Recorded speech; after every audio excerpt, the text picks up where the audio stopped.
Hooray for Hollywood. For 100 years, it's given us the studio system, the star-making machine that produced Bogart, Cagney, and literally every other actor that they thought they could make money off.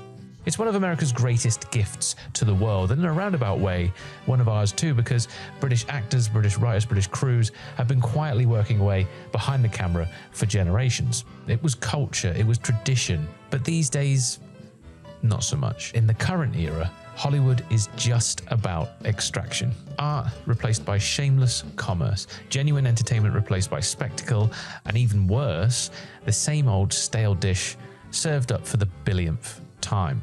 And there's no greater showcase of this than the apparent $110 billion merger that's currently going on between Paramount and Warner Bros.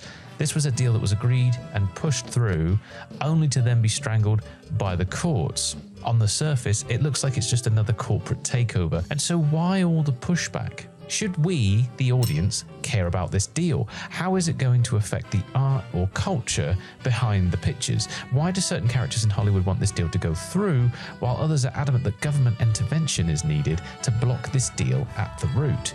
Well, I think we should talk about it. Here we are then, starting on Mother Wikipedia, the bastion of truth and knowledge in this, the digital age, what some call the age of deceit, to find out what on earth this merger is all about. Paramount Skydance announced a definitive agreement with Warner Bros. Discovery, WBD, on February 27th, 2026 to acquire the company for $110.9 billion at $31 per share in cash, which is an astronomical fee when you consider that, media behaviors are changing, people are not going to the cinema like they used to, people are not watching TV like they used to. That's an incredible fee when you take into consideration the current media landscape. The massive transaction came after a months-long corporate battle between Netflix and Paramount that effectively shelved WBD's previous plans of splitting into two companies. So what does this all mean? Well, essentially, Warner Bros. Was going to split into two smaller companies, but then Paramount came along, made a bid, which got knocked back by Netflix, who then entered the sort of corporate battle. They backed and forth for a long time, and essentially Paramount came out as the winning bidder. Not only that, we have to scroll through all of this nonsense to see the further context of what's going on. Jesus, there's an awful lot here. And we get to this section now. Keep this in mind. This section may need to be rewritten to comply with the Wikipedia's quality standards, as it contains potential AI-generated content. So keep that in mind as we move forward. And it's only this first sentence that we need here. Paramount announced on March the 2nd, 2026, during a conference call, that Paramount Plus and HBO Max would be merged into a single streaming service following the completion of the Paramount WBD merger. So what does that all mean? Well, to give us a bigger context, we can jump over to this website, Box Office Watch. We're looking specifically at the year 2026. There's 93 films tracked on this website through to July 23rd. So at time of recording, that's just over a week. Yeah, pretty much. Yeah, nearly a week ago. We can see that Toy Story 5 is the highest grossing film so far. This is basically the breakdown of the current studio market share in Hollywood to see, essentially, is this even a big deal if these two studios merge? You can see Universal is absolutely dominating the market share at the minute with pretty much 20%. Then you've got Disney, so 15%. Amazon, which is, crazy. That must literally be Project Hail Mary, I'm guessing. Yes, they're 344 million. Then you got Lionsgate, and then finally in fifth place, we've got Warner Brothers. Now, obviously, this is all kind of mixed in and a mixed match of different companies and whatnot, because 20th Century Studios, if I'm not mistaken, is part of Disney, and I'm pretty certain that Focus Features is part of Universal. I can look that up in a minute, I'm sure. A few moments later. So there you go, Focus Features, part of Universal, and there you go, 20th Century Studios, part of Disney Entertainment. That's worth keeping in mind. And in order to see Paramount's influence, we need to jump over to this article on CNBC from January 17th and scroll down here, and we can see that Paramount was getting about 6% at the beginning of the year in terms of domestic box office in the United States. Now, according to this article, Warner Bros is getting 21%, Paramount is getting 6%, so that takes us to a total of 27% overall. Bear in mind, obviously, this is mainly from last year. Looking back over onto here, we can see that Warner Bros has got a 6% share. Paramount doesn't even feature on here. We look at the highest grossing films domestically in the United States, and we are well down to 12th with Scream 7 before we see a Paramount film. And then another one, Paramount Pictures, Scary Movie 6.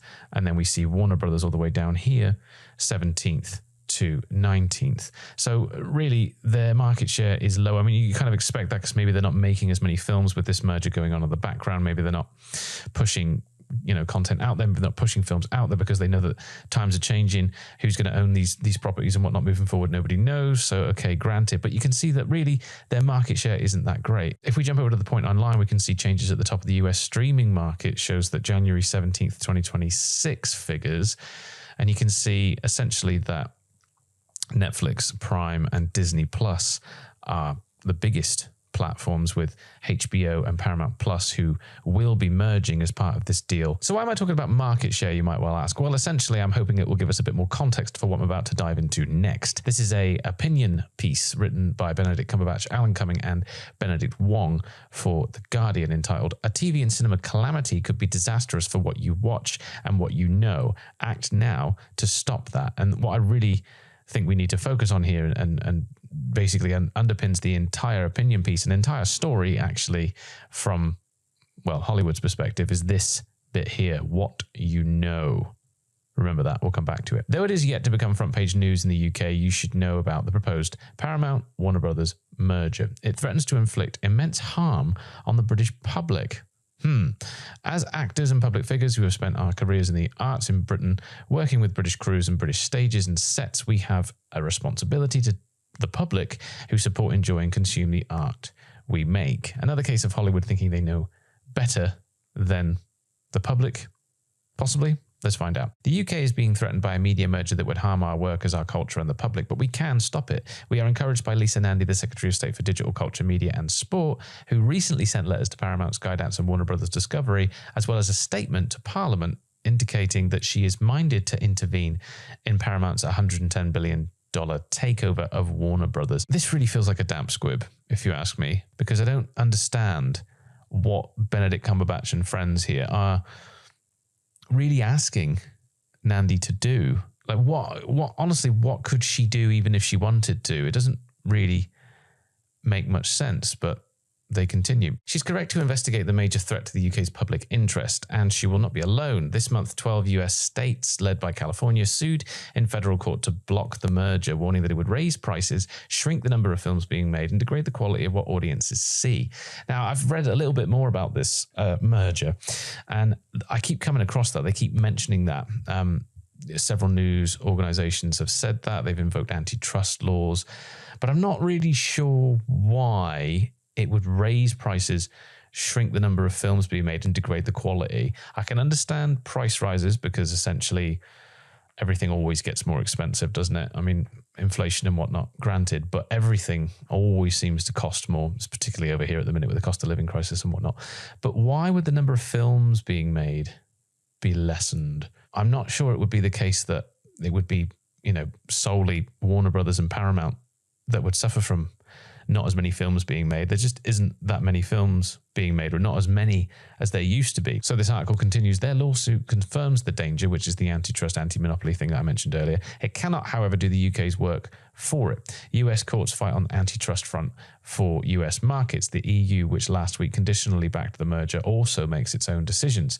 The UK's public interest, our public service broadcasting, to the BBC essentially, our news plurality, the plurality of voices British audiences hear, can only be defended here by our own Secretary of State and the Competition and Markets Authority. Again, this kind of, what are they asking Nandy to do? Surely nobody is expecting the British government to get involved and say, no, Paramount can't buy Warner Brothers. That's going to happen. If the US courts say it can happen, it will happen. There's no way the British government can get involved in that. Such a stupid thing to even ask for. And so we have to ask ourselves, why does Hollywood, why does the likes of Benedict Cumberbatch, Alan Cumming and Benedict Wong, why do they not want this merger to go through? Now, returning viewers to the channel will know my thoughts on AI. But if we jump over to something like Grok and we say, what are the political leanings of Disney? We wait a few seconds, of course, and we can see that Disney, the Walt Disney Company, does not have an official party affiliation, but its political activity, donations, lobbying, and public positions have leaned left/Democrat in recent decades. Essentially, it is a progressive studio. It believes in progressive politics and whatnot. And, okay, fine. Let's move on to Universal. What are the political leanings of Universal? Of course, we wait a few seconds and then we see that Universal, NBC Universal/Universal Studios, owned by Comcast, does not have an official party affiliation. Like most large media and entertainment companies, its overall political activity, employee donations, content culture, and public positions have leaned left/Democrat.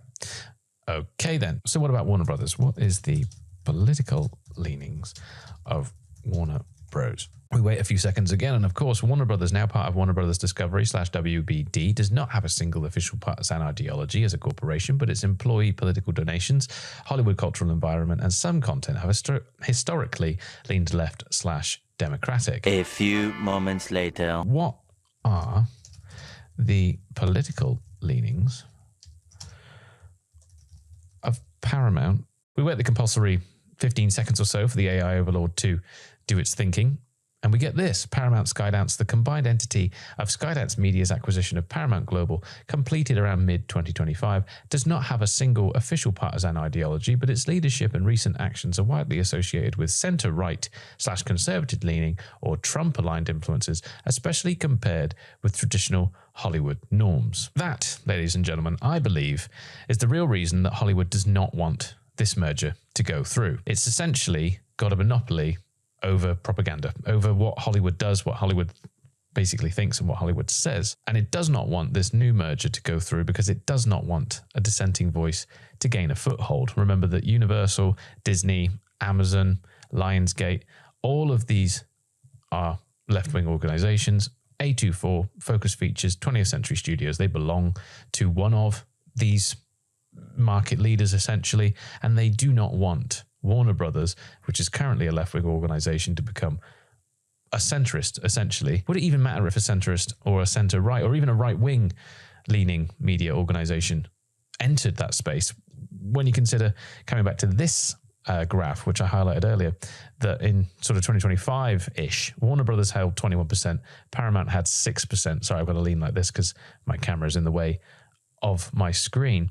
But okay, so say it had 27%. That still leaves an overwhelming amount of market share, meaning the kind of films, the amount of films that are being put out there, the amount of TV shows are being put out there. Because once again, we can look over here at the streaming chart and we can see that, okay, they would have a comparable market share to Disney, Prime, and Netflix, but combined, they would still completely own the market. You've got Apple TV in there, you've got Peacock and Stars. So the amount of media control would still firmly be on the left, but that would not be good enough for the likes of Benedict Cumberbatch, Alan Cumming, and Benedict Wong. In my opinion, I don't like this Paramount deal because I don't like monopoly, but I'm not going to stand there and go, they shouldn't be allowed to do this when other companies can clearly do this. I think that it's completely hypocritical for companies, companies, but also for people like Cumberbatch to invoke sort of antitrust and that notion of monopoly in order to block this, when they simply don't care that, you know, Hollywood is essentially monopoly.